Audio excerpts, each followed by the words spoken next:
Well, good evening. Just a wrap up of the council meeting for March 23rd, 2015.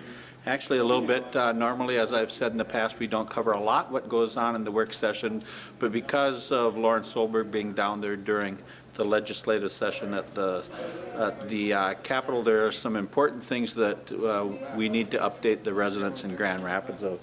A couple of them around fiscal disparities. That's been a hot issue in Grand Rapids for quite some time, and there is some progress there. It is now in the House bill, tax bill, and it's in the Minerals Division of the Senate tax bill. So we're hoping that that holds its position in there, and there are some language modifications and changes to fiscal disparities as it impacts the businesses and residents of Grand Rapids. Also, down there, local government aid, which is money that we pay in and then comes back from the state back to the cities to help offset some costs. There's a push to go to the 2002 LGA limit, which is $45 million more than what it was last year, the 2000, but it still only gets us back to that 2002 limit. Under transportation, there's $300 million a year for the next 10 years that's in there under the transportation side, and there's also $300 million proposed under the bonding side. So look for some positives on the transportation side.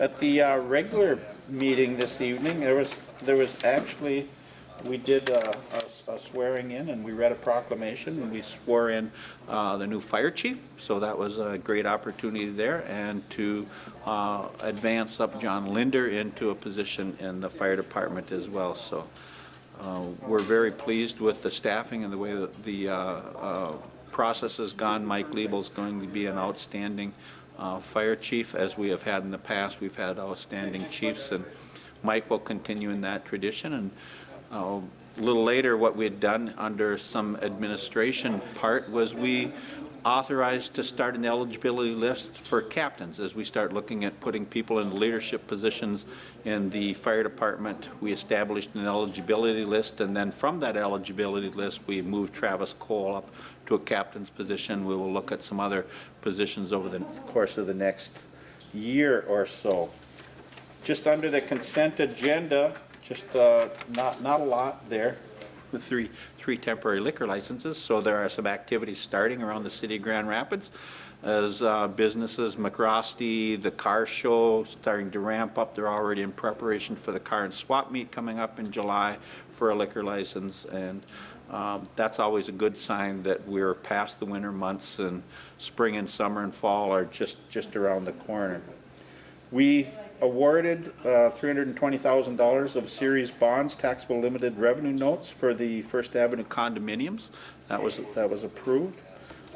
Under regular agenda, Julie Kennedy talked about some street and some trail project updates as we're going out towards the junior college. As you're heading out 169, we needed to work on that trail access along there and upgrading that trail. So we did that tonight in various parts, and in order to do that, sometimes you have to have funding in place that then gets reimbursed out of the fund itself when we get the monies in there and the project starts. So it's kind of a long process, but we approved 3 different specific areas.